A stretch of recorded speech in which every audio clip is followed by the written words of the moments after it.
భక్తివన్ ప్రేక్షకులకి నమస్కారం. తల్లి, తండ్రి, గురువు, దైవం అనే ఎప్పుడో మనం చిన్నప్పటి నుంచి నేర్చుకున్నాం. కానీ మన పుస్తకాల్లో చదువుకున్నాం. కానీ ఇప్పుడు మన దగ్గర దాని యొక్క అర్థాన్ని, పరమార్థాన్ని, వారు అనుభవించిన జీవితాన్ని, వారి నాన్నగారి ద్వారా అనుభవించిన జీవితాన్ని మనతోటి ప్రస్తావించడానికి నాన్నతో నేను అనే భావనతోటి శ్రీ కాకునూరి సూర్యనారాయణమూర్తి గారు అన్నారు. కేవలం కాకునూరి అనేది ఒక ఊరు అనేది చాలామందికి తెలియదు. కానీ కాకునూరి సూర్యనారాయణమూర్తి గారు మంది ముందు ఉన్నారు.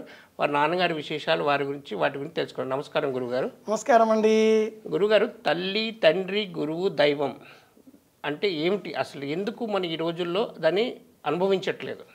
నాన్నతో నేను, నాన్నతో నేను, నాన్నతో నేను తెలుసు, విలువ తెలియదు.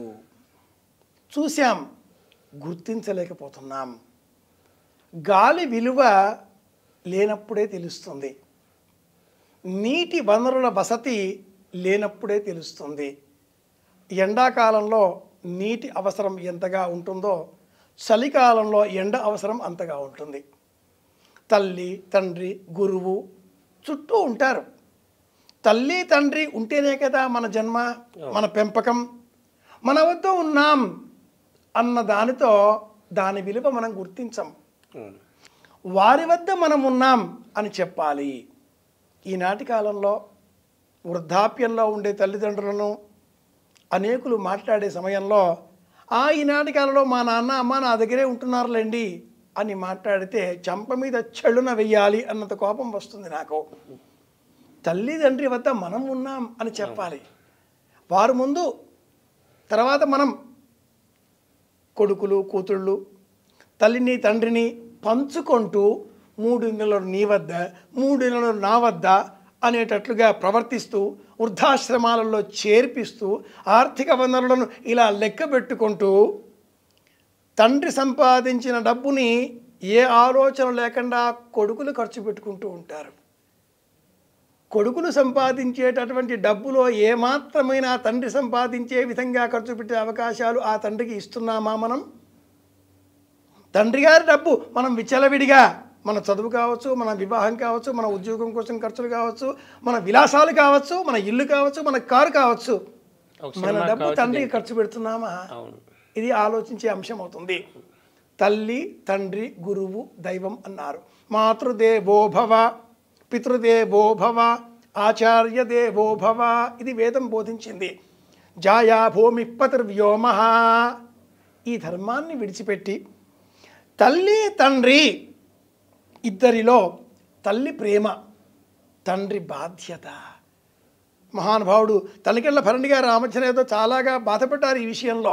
తండ్రి ఎందుకో వెనకబడిపోతున్నాడు అంటూ తన ఆవేదన మనతో పంచుకున్నాడు. ప్రత్యక్షరం సత్యం, ప్రతి మాట కూడా అందులో నిజమే నిజమే నిజమే అని చెప్పాలి. ప్రేమగా నేను తెచ్చిస్తాను అంటుంది తల్లి. బాధ్యతతో ఎలా సంపాదించుకోవాలి నేర్పిస్తాడు తండ్రి. కనుక ఇక్కడ తండ్రి దైవం అవుతున్నారు, తండ్రి గురువు అవుతున్నారు. తల్లి నేర్పింది కాస్త తక్కువగా ఉంచి దైవంగా మారుతుంది. తల్లి, తండ్రి, గురువు, దైవం అనుకున్నప్పుడు తల్లి దైవం, తండ్రి గురువు. ఒక రకంగా తల్లి, తండ్రి దైవస్వరూపాలే.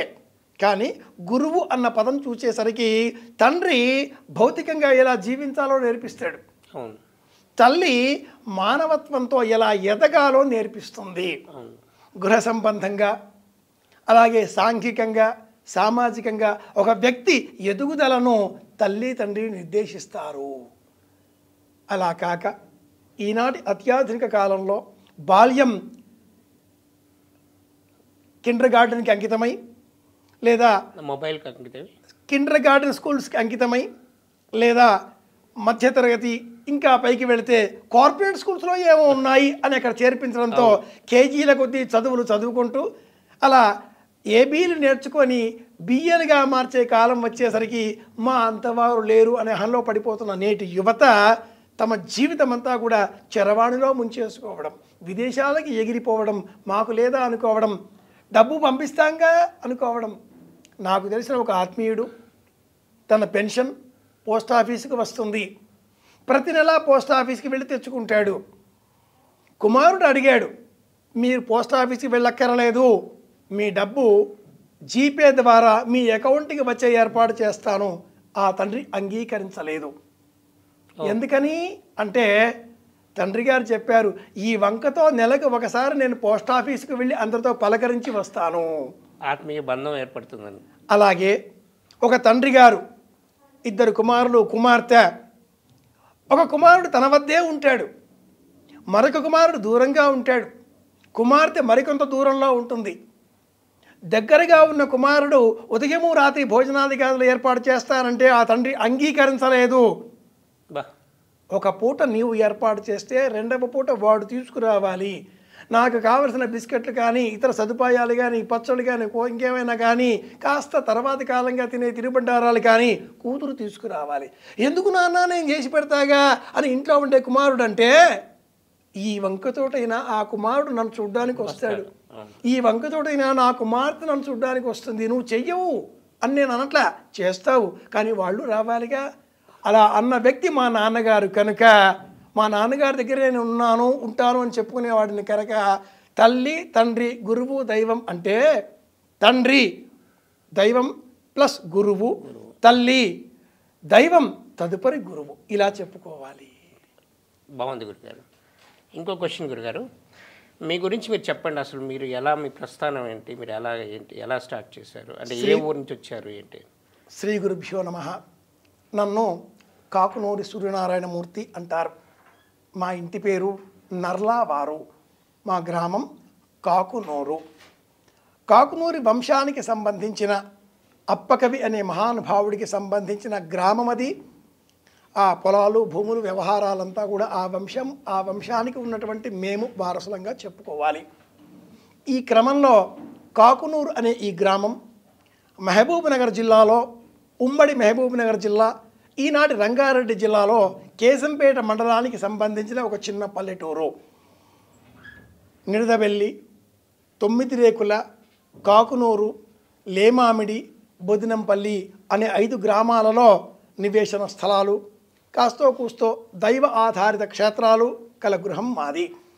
ఈ 5 గ్రామాల పేర్లు కూడా మహానుభావుడు కాకునూరి అప్పకవి, ఆ మహానుభావుడు రాసినటువంటి అప్పకవియం అనే గ్రంథంలో ఆధారపడి ఉన్నాయి, లిఖింపబడి ఉన్నాయి. ఉజ్జాయింపుగా 400 సంవత్సరాల చరిత్ర గల ఇల్లు మా ఇల్లు. ఈ కంటే పూర్వం ఇంకేదైనా అని చెబితే కాకుమాను మండలంలో మా పూర్వీకులు కొంతకాలం ఉండేవారు, అక్కడి నుంచి ఇక్కడికి వచ్చారు అని కూడా చెబుతారు. కాకుమాను మండలం గుంటూరు ప్రాంతానికి సంబంధించిన సీమ ఇది.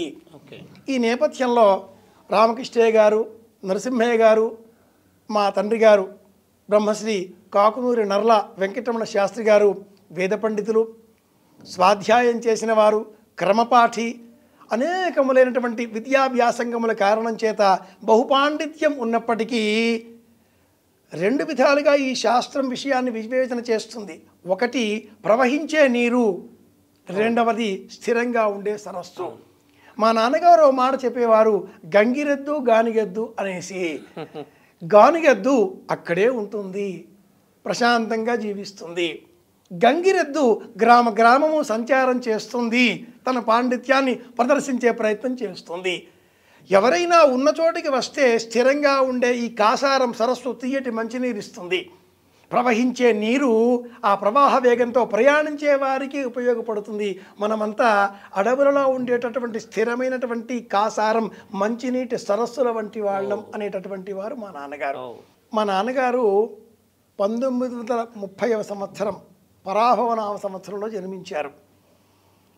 జన్మించిన అనంతరం వారికి 16వ ఏట తండ్రి గారు మరణించారు, వెళ్ళిపోయారు. తదుపరి వారి వివాహం చేసుకున్నారు. ఈ చరిత్ర అంతా చెప్పాలి అంటే వారి తండ్రి గారి గురించి కూడా ఒక మాట ప్రస్తావన చేయాలి. మా తాతగారు బ్రహ్మశ్రీ నరసింహావధాని గారు, వారికి 60వ ఏట మశూచికం వ్యాపించిన కారణం చేత ఇల్లాలు ఒక్క కుమారుడు మరణించడంతో దేశాటన చేస్తూ మద్రాసు వెళ్ళారు.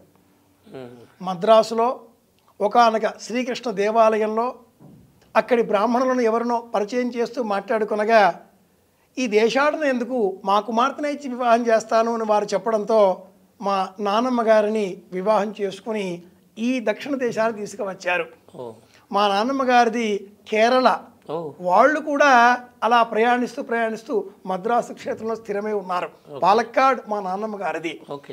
ఈ క్రమంలో ఇలా రావడం చేత మా ఇంటిలో అన్ని సంస్కారాలు, అన్ని భాషలు కలగాపులగంగా మారిపోయాయి. సౌత్ ఇండియా అంటే మీ ఇంట్లోనే ఉందన్నమాట అని చెప్పుకుందాం ఒక రకంగా. 1936వ సంవత్సరం నుంచి 1942వ సంవత్సరం వరకు మా నాన్నగారు హైదరాబాద్లో విద్యాభ్యాసం చేశారు. ఆనాటి కాలంలో బస్సులు లేవు, అంతా నడవడమే. వారికి 16వ ఏట మా తాతగారు మరణించడంతో అప్పటికి తనకు ఉన్న 2 సోదరులు, 2 సోదరీమణులు, వాళ్ళకి చదువులు, ఉపనయనాలు, వివాహాలు ఇదంతా కూడా కొనసాగిస్తూ కాస్తో కూస్తూ భూ సంబంధమైనటువంటి లాభదాయకమైన క్షేత్రంగా ఉండే గృహం మాది కావడంతో ఒక 152 ఎకరాల పొలం వారి పేరిట ఈనాటి వరకు వారి అధీనంలోనే ఉన్నది.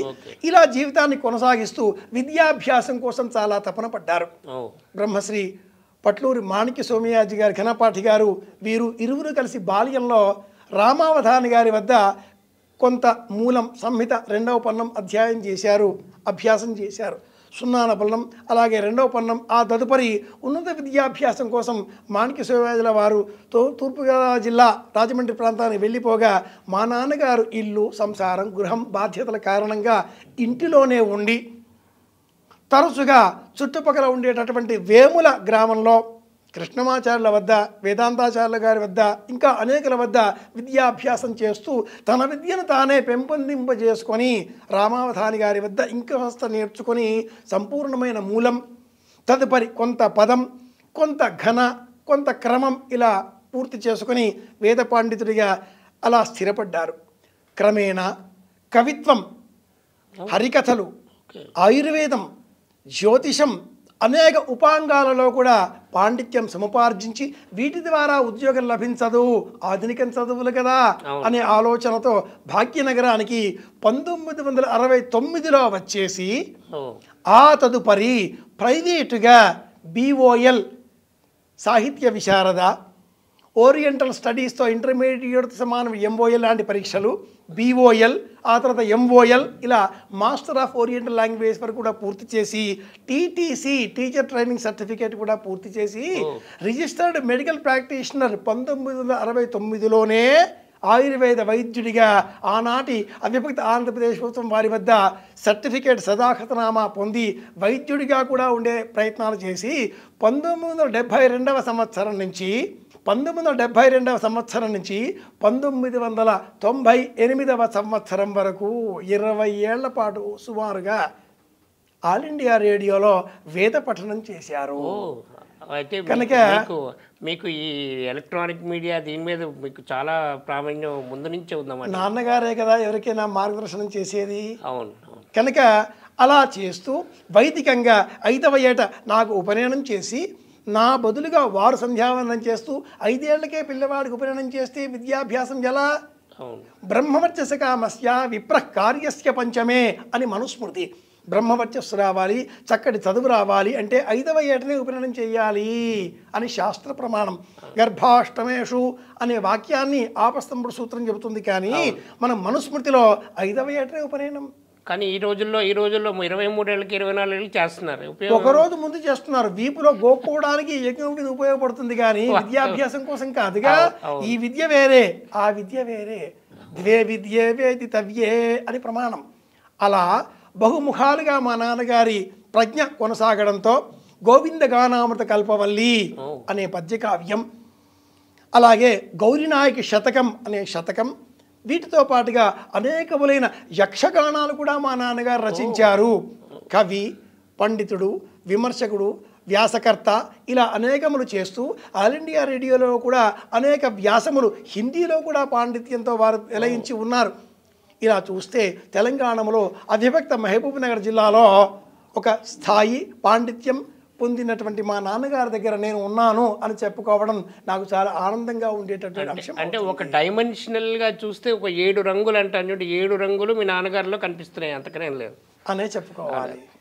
గురుగారు ఇంకోటి మీ విద్యాభ్యాసం గురించి కొంచెం అడుగుదాం. మీరు విద్యాభ్యాసంలో మీరు స్కూల్కి వెళ్ళలేదని చెప్పి తెలిసింది, అది ఎంతవరకు కరెక్ట్? అది నా విద్యాభ్యాసం అంతా మా నాన్నగారి వద్దే. ఓ 1967 సంవత్సరం ఆగస్టు నెల 16వ తేదీన మా ఇంట్లో నేను జన్మించాను. ప్లవంగనామ సంవత్సరం చైత్రశుద్ధ ఏకాదశి ఘడియలు. మా ఇంటిలోనే సహజంగానే మాకుండే వ్యవసాయ క్షేత్రం, పొలం, బావి, ఇల్లు, జీవితం అంతా ఆంజనేయ స్వామి వారి దేవాలయం, ఇలాగే జీవితం గడిచింది చిన్నతనం అంతా కూడా. బడికి వెళ్ళే అవకాశాలు లేవు, మా నాన్న పంపనూ లేదు. ఓకే. 13 మంది సంతానంలో అనేకులు ఇతర కారణాల చేత అల్పాయుర్దాయం గల వారైనందువల్ల వెళ్ళిపోవడంతో మా ఇంటికి మా అక్క, తదుపరి నేను పెద్దవారిగా మిగిలాం. ఓకే.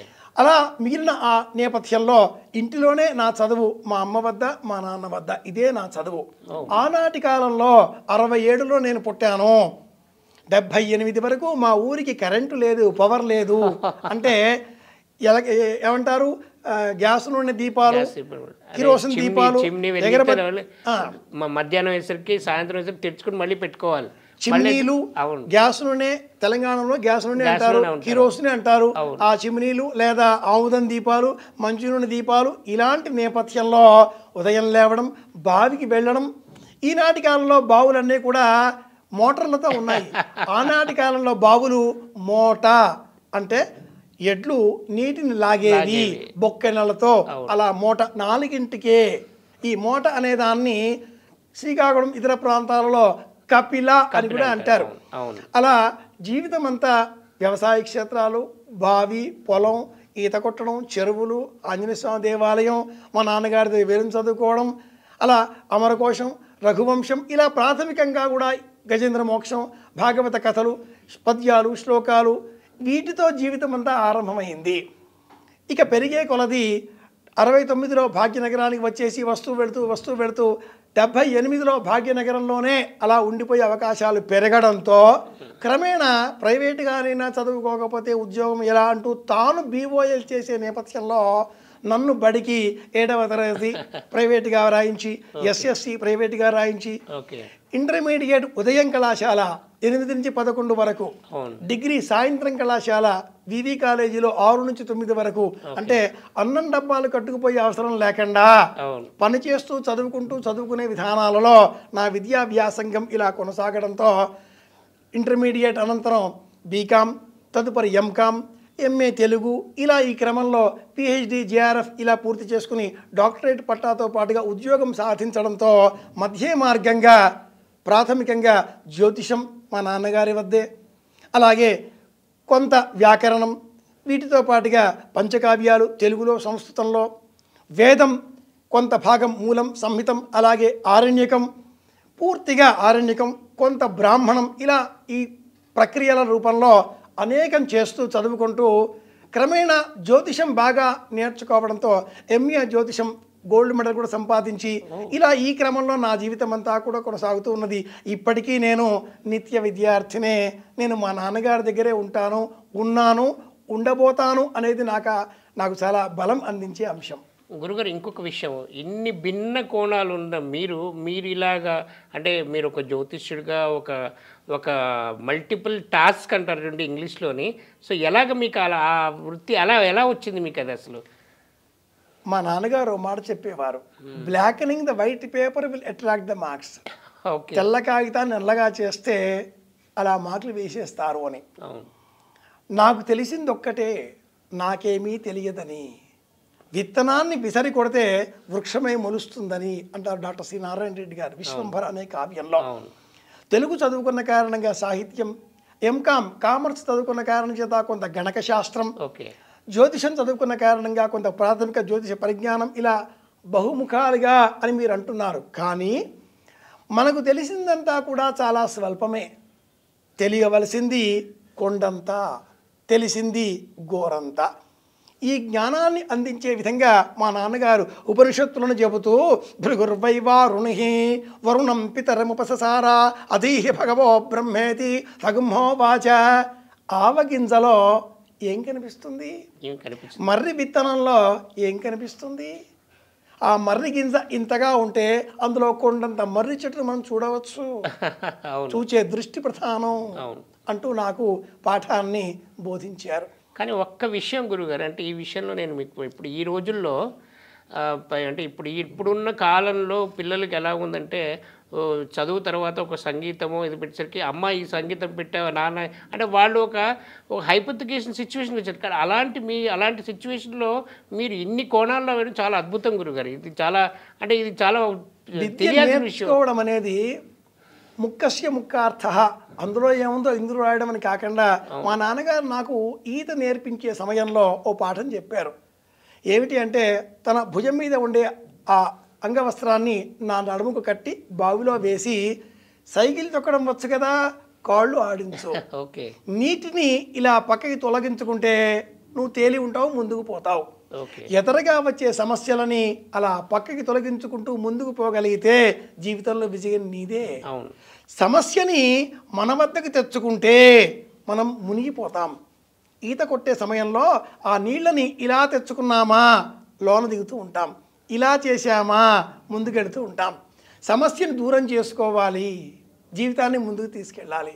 సమస్యలు ఉన్నాయి కదా అంటూ భయపడితే మునిగిపోతాం. ఇది నేర్పించే విధానం. గురుగారు, ఇంకొక విషయం, మీ నాన్నగారితో ఉన్న జ్ఞాపకాలు అంటే ఎలాగా వారితో ఉన్న అనుబంధం గురించి చెప్పండి నాకు. నేను మా నాన్నగారు కాకునూరులో మా గ్రామం మీద చెరువు గట్టు మీద నుంచి నడుచుకుంటూ వెళుతూ వస్తూ ఉండగా వారు చెప్పిన పాఠం యస్య జ్ఞాన దయాసింధో అని ఆరంభం చేస్తే అది నిఘంటువు కావచ్చు, అమరకోశం కావచ్చు, భవత్యశ్విన్ నక్షత్రం అశ్వీదస్రస్తురంగమః నిఘంటువు కావచ్చు, లేదా తృతీయస్యాం దేవస్య ఆశ్వపరుషుం అక్కం కావచ్చు, తృతీయస్యామితో దివిసోమ ఆసీత్ తంగాయత్ర్యాహరతు తస్య పర్ణమచ్ఛిద్యత తత్పర్ణో భవతు బ్రాహ్మణం కావచ్చు. అన్నీ కూడా వారితో పాటే. ఉదయం లేవగానే పొలానికి వెళ్ళడం, తోవలో ఉండేటటువంటి మోదుగు ఆకులు, విస్తరాకులు అంటాం కదా, వాటిని సేకరించి ఇంటికి తీసుకుని రావడం, ఆంజనేయ స్వామి వారికి నీళ్లు సమర్పించడం, కాసిన్ని గన్నేరు పుష్పాలు సమర్పించడం, ఆ ఆకులని ఇలా కొట్టడం, ఎవరి విస్తరి వారు సిద్ధం చేసుకోవాలి, చెట్లెక్కి చింతకాయలు తెంపుకు రావాలి. పాఠమే, విద్యనే. ఈ క్రమంలో ఈనాటి కాలంలో ఎర్నింగ్స్ వైల్ లెర్నింగ్ అని చెప్తూ ఉన్నారు. గురుకుల విద్యాభ్యాస విధానంలో దర్భలు తేవాలి, కూరగాయలు పండించాలి, పొలానికి నీరు పెట్టాలి, మనిషిలో పని చెయ్యాలి అనే దీక్ష ఉండేది. మా నాన్నగారు నేను గచ్చకాయలు కూడా ఆడేవాళ్ళం విపరీతంగా. ఇలా గచ్చకాయల్ని వేసుకొని 5 కాయలు ఇలా వేసుకొని విసిరేసి ఒకటి అందుకోవడంలో పాఠం చెబుతూ ఉంటే అలా బ్రహ్మణే బ్రాహ్మణమాలపతే క్షత్రాజరాజన్యం మరుభ్యో వైశ్యం, కంటికి ఎలాంటి దృష్టి దోషం సోకకుండా గచ్చకాయలు ఆడాలి అనే భావన ఉంటుంది. ఇది మన విద్య. ఈనాటి కాలంలో కొరియా దేశంలో ఇది ఒక కోర్సు. కంటికి సంబంధించిన వ్యాధి బెరీ అనేటటువంటి వ్యాధులు వచ్చిన వాళ్ళు డాక్టర్ దగ్గరికి వెళితే వాళ్ళు చేతికి 5 గచ్చకాయలు ఇచ్చి అలా మీరు ఆడండి మీకు దోషం పోతుంది అని చెప్పారు. ఇప్పుడు మన వాళ్ళంతా కూడా పాటిస్తున్నారు. కానీ మన వాళ్ళు ఆనాటి కాలంలో విద్యాభ్యాసంలోనే ఇవన్నీ కూడా ఆయన డొక్కలో ఆయన దగ్గర పడుకొని ఆయనతో పాటే జీవితాన్ని కొనసాగించే విధంగా 58 ఏళ్ల నా జీవితంలో నేను మా అమ్మగారు 37 సంవత్సరాలు, నేను మా శ్రీమతి 14 సంవత్సరాలు, నేను మా నాన్న 58 సంవత్సరాలు అని చెప్పాలి. ఎవరికి వారు సుదీర్ఘంగా ఉండేటటువంటి కాలం తండ్రితో. ఈ మాట మర్చిపోయిన ఆధునిక యువత విచ్చలవిడిగా ప్రవర్తిస్తూ పెళ్ళాం బెల్లం అమ్మ అల్లం అన్నట్లుగా ప్రవర్తిస్తూ తల్లిని తండ్రిని నిర్లక్ష్యం చేసి బ్రతికి ఉన్నప్పుడు అన్నం పెట్టకుండా మరణించిన తర్వాత మాసికాలు పెట్టే ఆ కుమారుని చూచి ఆ తండ్రి ఆత్మ ఎంత ఘోషిస్తుందో ఆలోచిద్దామా? బ్రతికి ఉన్నప్పుడు అమ్మను నాన్నను అభాసుపాలు చేసి వృద్ధాశ్రమాలలో ఉంచి మరణించిన తర్వాత తల్లి తండ్రి పేరిట దానాలు చేస్తూ మెమెంటోలు పంచిపెడుతూ కీర్తి పొందే నిమిత్తంగా ప్రవర్తిస్తూ ఉంటే నవ్వుకోమా? సమాజం ఏం నేర్చుకోవాలి? విన్నాం, తెలుసుకున్నాం, మళ్ళీ కలుసుకుందాం. శుభమస్తు. మనం శ్రీ కాకునూరు సూర్యనారాయణమూర్తి గారి నాన్నగారితో ఉన్న అనుబంధం, నాన్నగారితో ఉన్న ఆ ఆప్యాయత, వారి విద్యాభ్యాసం, వారి గురించి చాలా విషయాలు తెలుసుకున్నాం. మళ్ళీ ఇంకొక కొన్ని విషయాలు మరొక మారు మళ్ళీ తెలుసుకుందాం. నమస్కారం.